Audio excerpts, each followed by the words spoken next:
All right, welcome back. So as we've mentioned before, the first couple videos of the course actually aren't about Bitcoin exactly, at least. We're talking about money in general. We're talking about the history of currencies, the different classifications, in order to help us understand the context that Bitcoin exists in, why Bitcoin was created, and where it fits in. The first why thing, it's valuable. yeah, and why it's valuable. And the first thing we're going to do is the very cliche thing. Kevin's going to read the definition of money. Definition of money by Merriam-Webster. Money is defined as something generally accepted as a medium of exchange, a measure of value, or as a means of payment. All right. Bitcoin can be all three of these things. Okay, so we'll get to that. But first, there are three general categories of money that most economists recognize. And we're going to run through these, and then at the end, we'll try and talk about where Bitcoin fits in. So the first is commodity money. This is probably the most, it's like the classic definition of a currency where there's actually an item of value. So if you're trading beaver pelts, for example, one of my favorite currencies of all time, except actually it's kind of sad because it drove beavers to extinction in North America, beavers. or the brink of extinction. Now they're back though. Anyway, the idea is that there's some rarity of whatever it is. Beavers are rare and they take a lot of work to get a pelt. So that's worth something. Gold, silver, they're intrinsically rare. You have to mine them. You don't just stumble across them. Salt also was used as currency, spices, all sorts of things. But the idea is that the item itself, whether it's a beaver pelt or an actual gold coin or a silver coin, it is rare and it's worth something on its own.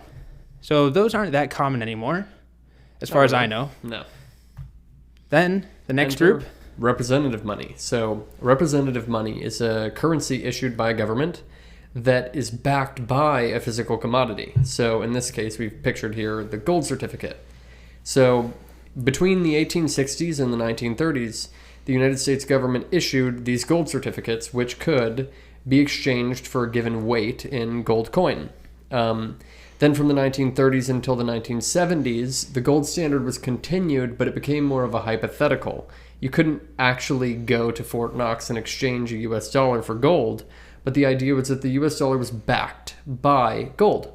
So with representative money, there's some item that is rare or that's valuable on its own, a commodity behind the scenes, basically. And instead of lugging that around, instead of lugging a wallet full of gold, I can have a couple of bills or pieces of paper that the government says this is equivalent to X amount in gold or silver or even beaver pelts. Yeah, and if you want to pay me, I trust that I can take those pieces of paper that you have, and I trust that they're valuable because hypothetically I could walk them back to the government and exchange them for their underlying commodity. Right. Now, that leads us to the third type, which is fiat money. This is far and away the most common currency nowadays, and basically there's nothing intrinsically valuable about it at all. There's no commodity behind it, whether it's a piece of paper or a coin, whatever it is. The value basically comes from the fact that a government has declared that it's valuable, or some other group, but almost always a government. And that we trust that value. We trust the government that backs it. So it's all about the system working together. And the U.S. government in this example says a quarter is worth 25 cents. And it's not that a quarter is worth 25 cents of silver, for example, or of nickel or whatever it is. It's just the government says this is 25 cents and we're going to treat it that way. You need to treat it that way. And it works, but there's a couple shortcomings. And the first is that it all requires trust in one group, the government. And not to sound too conspiracy theorist. Do it. No, but that can be problematic. Yeah. And for some people, it's a matter of the government can print more money whenever they want. And politically, and depending on how people lean, that can be problematic. Yeah, we can make an entire video on the dynamics. But we're not talking about that. But when people do talk about going back to the gold standard, which is a somewhat politically popular opinion these days, at least in some fringes in the US, the idea, or one of the ideas, is that it was more stable and that the government couldn't just print more gold at will, right? They had to have gold that was backing the piece of paper. With fiat money, the government can decide tomorrow to print X amount of billion-dollar bills. I don't know if that's true. Could they? Yeah, if they wanted to. I mean, I don't know who has to get approval by who. Anyway, so fiat money, to wrap that up, the three of them are commodity. We've got some actual item of value of scarcity usually. Sugar, that would be my choice actually. Beaver pelts, gold. Then we have representative. You have a piece of paper or a coin that corresponds to X amount of a commodity behind the scenes. And then fiat currency, things like pretty much every big currency these days, US dollars, euros, yens, rupees, where it's just a government declaring this currency is worth something and the people trusting that government. One thing to note about all three of these types of money is that they're all difficult to counterfeit. So part of their value comes from the fact that you can't just arbitrarily create them out of thin air. So in coming videos, we'll talk about where Bitcoin fits into all of this. It doesn't necessarily fit into one category all that neatly, and we'll see why in a little bit. All right, welcome back. So continuing on with our discussion of money, we're now going to introduce a fourth, I wouldn't say it's its own category because as we'll talk about, it sort of fits in with some of the categories we already saw. It's sort of fuzzy where it actually fits in. There's properties of almost all three. Yeah, but we're going to talk about digital money. And so Bitcoin is a digital currency. It exists on your computer. There is no physical object. There's no dollar bill or anything. But there are other instances of digital money that actually became valuable. So Bitcoin is probably the most popular, the most valuable currently example. But there have been other examples, mainly actually stemming from video games. So we're going to talk about those for just a couple minutes here. So our first example is from, I hesitate to call it a game because I think the people who actually play it, it's a game. I don't think they like calling it a game. It's like a simulation. It's called Second Life, by the way. It's a simulation that's also sort of a game, and it's really an online version of The Sims. So people can create an avatar. I promise you, people who play it are going to be so angry at you for saying that. People take it pretty seriously. I'm sorry in advance for calling this a game, but because people build, so the idea, Second Life, as the title implies, you basically have a second life. You have an avatar. You can get married. You meet people. You can have a family. You can buy a house. You can have a job, and people who are very committed, like play with the same group of friends every day. They meet with them. Yeah, they have a and whole they meet life new on people. there. So why are we bringing it up, Kevin? Because Second Life created its own digital economy. So pictured here is real estate that has actual real world value. So it's a very nice piece of land in the game. God, it really is nice, although it seems a like little flood prone. A little sea level rise would be this would be problematic if there were any in-game global warming. But But in the game, this is a very desirable plot. We assume, at least. I mean, we don't know. People would pay real money for something like this, and real. You're saying like not just in-game currency, but no, like people would money buy this outside the game on eBay with US dollar actual fiat currency. And right. we pointed this as evidence that there can be things on a computer that have no tangible, no physical representation, but still real-world value. Yeah. And this itself isn't a currency. It's just something that became valuable online that is purely digital, that has no real world equivalent. Yeah. And so in that way, it's somewhere between a commodity and a fiat currency. It would be a commodity because it's valuable in and of itself. It's not particularly a fiat issue, a government issued currency. It's rare in the game. The fact that it's scarce in the game, the nice properties, for example, oceanfront properties, there just aren't that many. So in that way, it's sort of like a commodity. But then at the same time, it's just a bunch of zeros and ones. and the developers at any point could just change the entire system and make every property oceanfront or delete all real estate. And for that reason, we'd sort of compare this to a fiat in that it derives its values from our trust in the developers' stability in that ecosystem. Right. They're not going to just create these things out of thin air. So next, there's another video game. This one is definitely called the game. It's called EVE Online. It's what's known as an MMORPG. What is it? Massively multiplayer online role-playing game. So this is the game. Actually, all of the things we're talking about here involve lots of people being online at the same time, which is pretty important to the development of any value of the currency. If you just play in single player mode, it doesn't really matter. Yeah, I don't think people are going to be really buying. I guess people buy loot boxes in single player games, but these tend to be more valuable. So EVE Online has a type of currency called the Interstellar Credit, and this Interstellar Credit you can buy with actual fiat currency in the real world, and people do pay real money for in-game currency. Right, and then in the game you would use it to like buy a better spaceship, for example. And in this game, if somebody blows your spaceship up, you actually lose the thing. So in that way, there's a lot more risk in this world. Yeah, I don't think anybody can blow your house up in Second Life. There's no going back and like undoing or reloading a previous save. If you spend thousands of US dollars equivalent in the in-game currency, which what is it called again? The ISK? Interstellar Credit. Credit with a K. Yeah, So ISK. if you spent a lot of money on that, and then you got into a giant like ship battle, which happens in the game, if your ship is blown up, it's gone, and that money is gone. And you were telling me that you saw a friend in a battle that ended up destroying hundreds of thousands of dollars worth of in-game property? Well, it wasn't. No, it was like a big battle with lots of people. It wasn't just like one person against one person. It's on. You can watch on YouTube these videos where, yeah, hundreds of thousands of dollars are destroyed. So the border between digital money in the game and real-world money is blurred. Right. And now the real blur is World of Warcraft Gold. Yes. So World of Warcraft. I have a very complicated relationship with this game when I was younger. I was never one of the people who spent real world money to buy gold in the game. I would have if I could have. Yes, I absolutely would have as well, but I just didn't have money or a credit card. So World of Warcraft is another MMORPG, very popular game. You probably have heard about it even if you don't play games. And in the game, there's a currency called gold. And gold is used to buy pretty much anything you want in the game. New armor, a better like horse mount to ride. How to get a new mount, all sorts of things. And what happened is that this game became so popular, and it's still so popular. People specialize in basically farming gold, on finding their own gold and then selling it on eBay or on third-party websites. And so this was a real economy where people had jobs, where all they did was go kill monsters that dropped gold and then sell that gold on eBay for real-world money. So they could take something digital and really turn it into something that they could feed themselves in real life with. And it's still going on. So Blizzard, the developer, is not very happy about that. No, they've outlawed it, but people transfer this money in gray markets. Well, we just had not to show it in this video, but just before recording this, I just Googled basically where to buy World of Warcraft gold. How much it costs. And it was, what was it, $7 roughly per... What was the unit? I don't remember if it was 100 gold or 1,000 gold.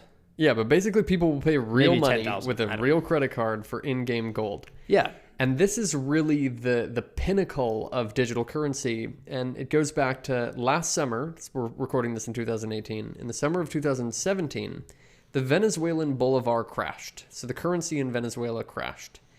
And what ended up happening is 1 unit of gold in World of Warcraft became more valuable per exchange rate than the Venezuelan bolivar.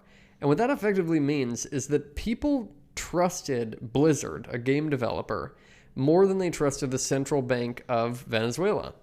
And that's really the essence of the blurred boundary in the 2000s between digital money and real money. The economy is now spilling into the digital world.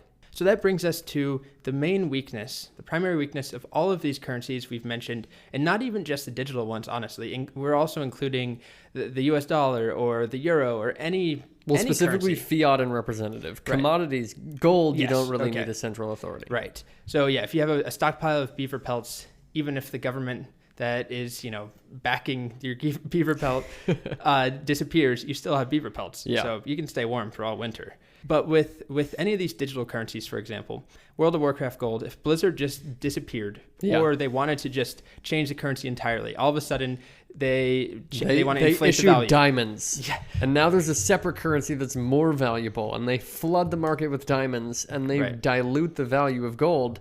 The people who currently have gold are really at the whim of that developer, that central authority. And this is what happened in Venezuela. This has happened in a few countries recently. Zimbabwe. In India recently, they banned the 500 rupee note. All of these currencies are subject to the whims of the government or the institution that backs them or that issues them. And from this, just a little bit of context and a spoiler, Bitcoin grew out of the 2008 financial crisis in the United States, or across, really, it was a world financial crisis, but the Bitcoin network began in 2009.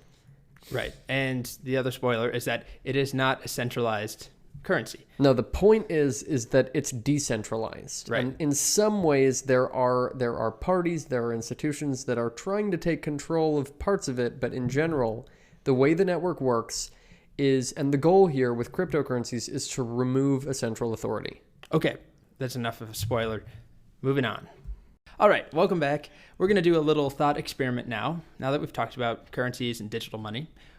we're going to make our own digital money. So it's back in 2009, after the crash of 2008. We've decided that we're going to start our own currency, our own digital money. We don't need government. We don't need capitalism. We don't need anything. We're going to start out on our own. Yeah. So we spend most of our time investing actually in designing a logo for our new currency, which we're going to call Rainbow Coin, and ignore the fact that it might look like the built-in Mac rainbow emoji. Just a little bit. Okay, anyway, so Rainbow Coin, the way that it works, it's very, very simple. So in our world, we're not even in it. There's only 3 people. Yeah. Billy, Montana, and Kilgore. So the most central thing to our entire currency is what, Kevin? We have a ledger. What's a ledger? The ledger is our central store of books and records of Rainbow Coin. Okay. So a ledger, just to be clear, is a word that has a meaning outside of currency or outside of digital currencies. Like when we talk about Bitcoin, we talk a lot about the ledger, but a ledger is just any sort of bookkeeping list, I guess is what you would say, right? Yeah. And one important trait of a ledger is that it's in order from top to bottom, or it has some time ordering. Yeah. So our ledger is going to be let's say it's an Excel spreadsheet, and I've created it. And all that I do is basically have a from column, a to column, and a quantity. So at the beginning, I'm just giving out this coin to 3 people. So there's no from. I guess I could start it out as from me. But we're just gifting them. So Billy gets 4 coins, Montana gets 7, and Kilgore gets 5. And so I write that down in this spreadsheet. And I need to keep this spreadsheet safe, of course, and that's something we'll talk about later. But I'm in charge of it. Someone has to be. It's like a bank. There has to be somebody who's monitoring things and making sure everything's kosher. So that's me. So, suppose Billy has a hat, and Kilgore wants to buy it from Billy, and it's a glowing hat. It's a glowing green hat. It's a nice hat. So Kilgore and Billy agree that the price of the hat should be 3 Rainbow Coin. So how do they exchange Rainbow Coin? There's no physical commodity that represents Rainbow Coin. Yeah, there's nothing. There's no token to give them. There's no piece of paper. Yeah, like World of Warcraft Gold or like Second Life real estate. It just exists on a computer. So when Kilgore wants to buy the hat, and Billy agrees on that price, all Kilgore does is tell Colt, I'd like to buy this hat. I'm going to transfer 3 Rainbow Coin to Billy. And what's that look like on the ledger? So I add that in. He could send me an email. It could be through a text. It's sort of like you go to your bank or you start a wire. You have to say who you're sending it to and how much. And then your bank takes care of the rest. They keep track of it. So that's what I do. I write down that Kilgore gave Billy 3. Now notice that at no point is there a total balance for each user. For example, all we have is a list of transactions, but that's all that we need to figure out who has what. Yeah, if we start at the top and work down, then we can figure out who has what when. Right. So for example, Billy had 4. Now Billy has 3 more. So that means Billy has 7. Okay. So then what happens next? Well, Kilgore has that glowing hat. Looks great in it. Now, Montana hears that Kilgore bought a hat with Rainbow Coin, so she knows that Rainbow Coin is sort of trustworthy. You can actually buy things with Rainbow Coin, and she decides she wants to buy more of it. So she reaches out to Billy. She knows Billy has Rainbow Coin and says, I'd like to buy some of your Rainbow Coin. They agree on an exchange rate. In this case, they agree $5 for 5 Rainbow Coin. Now, how do they make that transfer? Montana gives Billy $5. Billy gives Montana 5 Rainbow Coin. And what does it mean to actually give it? Again, it means talking to me or emailing me and saying, hey, here's the transaction I want. Cool. And I go into my spreadsheet and I'm the bank. And I just write down, it's simple, right? I just write down Billy sent Montana 5 Rainbow Coin. Remember, through all of this is the weirdest part. I think we're so used to just money and physical objects. There is nothing. The only value is this spreadsheet. Yeah. But this is happening, for example, if you used Venmo or PayPal, or you look at your debit card, if you look at your bank account. A lot of times people are engaging in transactions like this without ever holding a physical representation of the money that they're spending. Right. The only thing is that there is nothing that we're representing here. No, it's just columns in a spreadsheet. It's like a completely, at least at the bank, there's some it's representative currency. You could go exchange it for the U.S. dollar that backs it. When I Venmo you $15, for example, for the really terrible sound bath meditation class you made me go to a couple of weeks ago, I send you $15 on Venmo. There's still $15 in the real world that you were going to get eventually. I can withdraw it from Venmo. With Rainbow Coin, it's just words or numbers on a spreadsheet. No, but it comes down to Montana, Billy, and Kilgore all trust the value of Rainbow Coin, and voila. Well, yeah, why wouldn't they trust me? Well, it looks like they are. Well, they're spending $5 on real Rainbow Coin. So we have our successful paracurrency. Oh, and we have a little animation we forgot about. There we go. Look at that. Good. Yeah. So Montana's total increases to 12. Okay, so at the end of the day, here's what it looks like now. Montana's killing it. Montana has 12 Rainbow Coin. Billy has 2. Kilgore has 2. And again, we don't have that written down anywhere. We just have the history. But that's all that we need to figure it out. So in the next video, we're going to talk about the problems with this, because there are quite a few. There's nothing wrong with it. This is my perfect currency. Rainbow Coin. You're such a downer. All right, so as Kevin mentioned in the last video, all is not well in our Rainbow Coin world. There's a couple problems. And actually, all the problems come down to one person. You. Yeah. It all comes down to the fact that I'm in charge of everything. I'm the keeper of the spreadsheet. Colt is the central authority. So if this is our spreadsheet here, the ledger, this is my very ultra secure and safe clip art Parthenon. Yeah, we represent the central authority with the little Parthenon clip art. So imagine if I had a house and I had a backyard, in it, I might have a very secure vault that looks like this. Yeah, and inside of it, like I put my laptop that has the spreadsheet on it. Nobody can get to it. That's the plan. I put it in there. But that's not good enough because I could be a terrible person. And I may be, but that's for another course. We're not doing any sort of psychoanalytical stuff right now. We're not inventorying Colt right now, but he could give Billy 100 Rainbow Coin out of thin air. Yeah, I could just falsify a transaction like this. And I noticed Billy's having a bad day. And I'm like, you know what? I'm going to give Billy 100 Rainbow Coin. That will really help. So I can do that.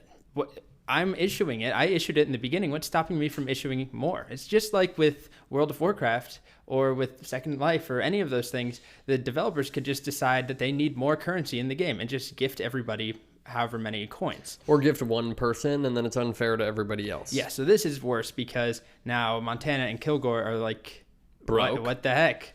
What happened? That my 5 is not worth anything anymore. Billy is a high roller now.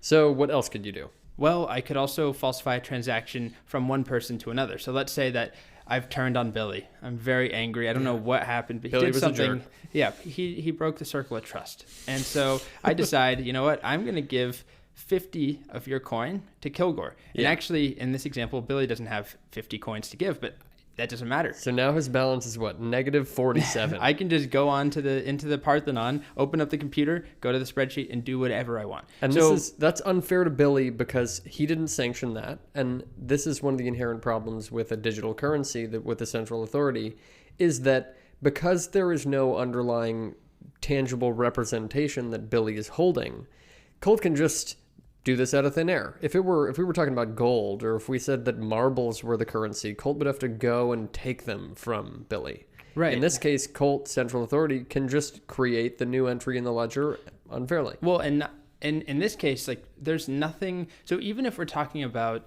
a representative currency for like the U.S. dollar, yes, you could make more out of thin air, but it takes work. It's not easy to just counterfeit one, for example. No. Or gold, for example, a commodity. It takes a lot of work to go and get more gold. But here, it's just a couple keys that I press and hit return. So keep in mind that the reason we're doing this is to highlight some of the things that Bitcoin solves. And one of those things is that you can't just create Bitcoin out of thin air. Mm-hmm. Even though it's digital. So another thing I could do if I'm feeling extra evil, I could change an old transaction. So there's nothing preventing me from going back in the past and cooking the books and erasing something or adding something in. Actually, I think on our next slide, yep, there we go. He just deletes Montana from all of history. Yeah, I was just really upset with her. There's a trend, I'm getting upset with everyone. So I could just remove her, wipe her off the entire Rainbow Coin earth. And this is another thing that is important to talk about, and we're bringing it up not just to be sort of humorous, but also because it relates to Bitcoin and the fact that one of the key innovations in Bitcoin is that there is a ledger, there is a list of these things, but no one can just go back and alter it. No one can go back and just delete some person's presence from the entire ledger. No, and unlike a fiat currency issued by a government, you can't just seize somebody's Bitcoin in the traditional way. There are, if you could go to them and take away their keys. Okay, you're getting too far ahead. We're not going to get that far. You're jumping the gun. In general, though, Bitcoin can't be seized by whatever central authority we have here. Okay, so to summarize, if I'm a terrible person, but somehow everybody trusts me, which that sounds pretty accurate, honestly.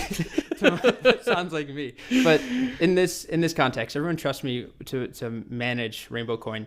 I can do whatever I want. It's sort of like if you had a bank, and who's ever heard of a bank doing something bad? I have never heard of that before. No, never. But this actually is a bit more disastrous because I can just issue currency out of thin air. I can edit old transactions. I can make new transactions. I can delete entire people. Or somebody can hold Coldham hostage, and then they make the changes. Yeah. Maybe Colt isn't a terrible person. Yeah. Maybe it's somebody else doing this. Yeah, let's blame someone else. And the last but not least, amongst the other problems, there's only one copy of this ledger. Yeah, so if my house burns down... If he were to lose his laptop, if it were to be burnt down, if it were to be burnt in a fire, then everybody would lose their Rainbow Coin. Yes. So these are all problems. We're being quite down with our Rainbow Coin currency. We're a bit exasperated at this point. Down with the Rainbow Coin. We've given up and we've gone back to using US dollars. But then, a little while later, Bitcoin came around. Ah, voila. So in the next chapter, we're going to talk about attempts at solving these problems with digital money. Yeah, decentralized currencies. Take it away, Kevin. Welcome back. There we go. That's your one time saying welcome back. I wanted to say it. Okay. So, welcome back. In the last video, we spent a lot of time trashing our poor Rainbow Coin. We went critiquing. We trashed it because we went from having such high hopes. We were idealists, but it all was undermined by one key shortcoming, which was me, the central authority.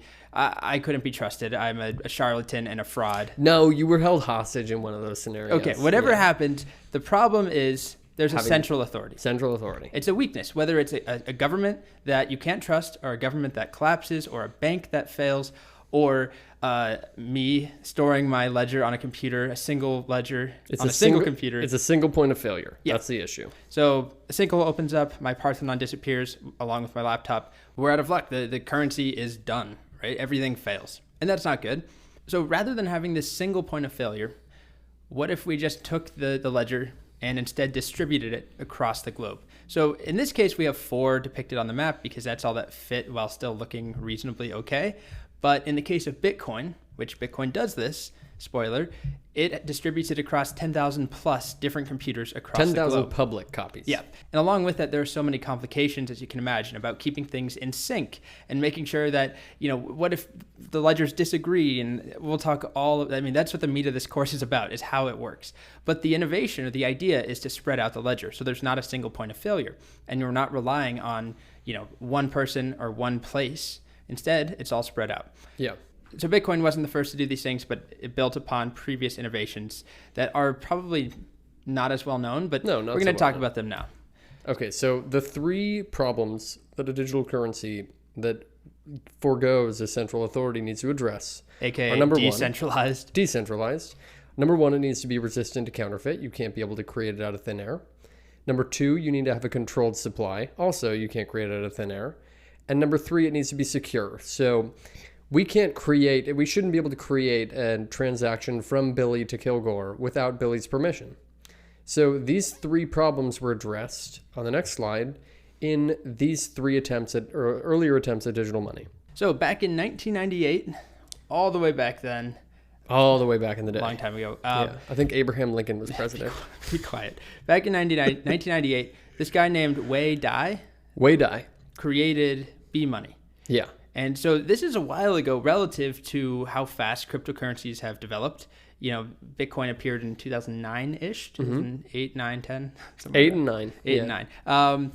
B-Money has been around for a while. 10 years before that. The thing is, though, it never took off. What it was just a prototype. Yeah, it was a prototype. It was a proof of concept, basically, and a demonstration of a lot of the core ideas in Bitcoin. Yeah. So it's basically a fragile version of Bitcoin. And part of what made Bitcoin successful is that it's very robust software. And it runs without much maintenance. You don't have to worry about it breaking down. It hasn't broken down in the past 10 years, and it doesn't show any sign of doing that soon.